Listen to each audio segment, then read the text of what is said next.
I always believed my father's world would never touch mine.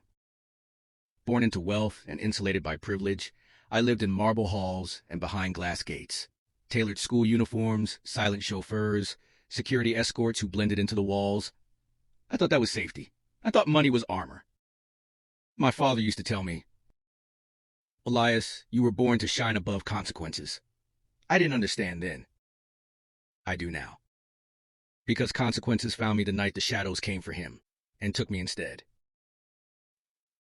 Adieu. It was almost midnight. I was half awake in my room, scrolling through pointless messages when the power went out. Not the usual flicker.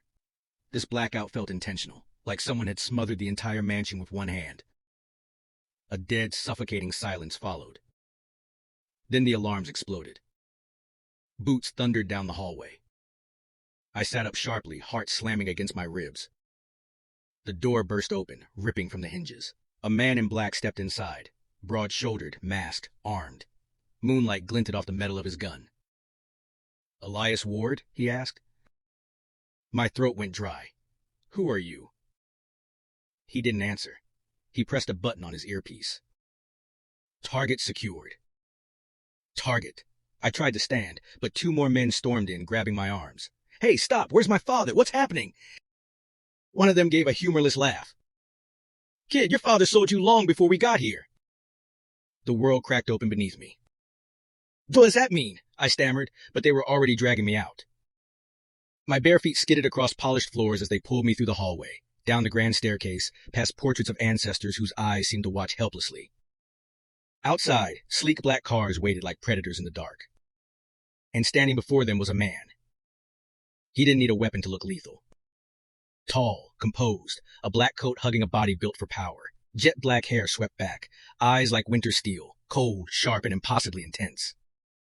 His presence alone felt like a blade pressed to my throat. Our eyes met. Something twisted inside me. Fear, yes, but something else. Something warm and terrifying. He stepped forward with slow, controlled steps. "Elias Ward," he said, "you belong to me now." "My father! He'll pay! I'll pay! Just tell me what this is." His lips curved, not into a smile, but into something colder. "Oh, he will pay," the man murmured, "one way or another, but until then, you stay with me."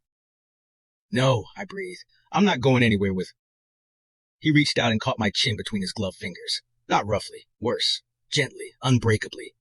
He tilted my face up, studying me like I was something he might buy. His eyes darkened. "You're prettier than I expected." Heat surged to my cheeks, humiliation and anger mixing like poison. "I didn't ask for your opinion," I spat. Silence fell, dangerous, heavy. The men around us went rigid, waiting for him to snap.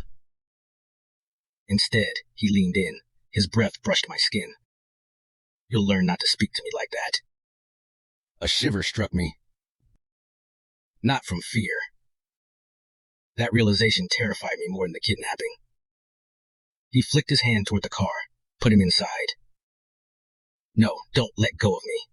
I twisted, kicked, tried to claw free, but two men lifted me effortlessly. "Elias?" His voice cut through everything, sharp, commanding, impossible to disobey. I stopped struggling. His gaze held mine, steady and unreadable.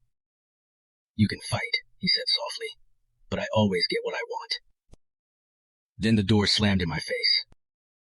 As the convoy sped into the night, I pressed my forehead to the cold glass, heart rattling like a trapped bird. And I whispered the question that followed me for months. "Who is he?" "Who D?" Hours later, the blindfold ripped off. I found myself in a room too beautiful to be a prison. Marble floors, velvet curtains, gold lamps. Luxury meant to disguise captivity. The man stood in the doorway, hands in his pockets, eyes fixed on me. "My name," he said, "is Lucien Vasiliev." I inhaled sharply. Even I knew that name. The billionaire who ruled the criminal underworld. The man whispered about in fear. A myth people prayed never to meet. And now, my captor. Lucien stepped closer, his presence suffocating and intoxicating at once. You're here because your father owes me a debt. What kind of debt requires kidnapping his son? The kind he can't repay. I choked out. I stared. You said he sold me. That's insane. It's the truth. I shook my head violently. No, my father wouldn't. He wouldn't do that. Lucien's eyes softened. Barely. Like a man watching an animal that hadn't realized its change yet. You will see the document soon enough, he murmured. But until then. His gaze swept down my body, slow and deliberate. You will stay by my side. What does that mean? My voice trembled. He stopped in front of me. So close our breaths mingled. One gloved hand lifted, brushing a strand of hair from my forehead with devastating gentleness.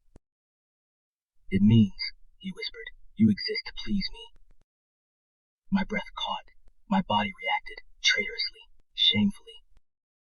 No, I whispered, I'm not yours. A dark smile touched his lips. You will be.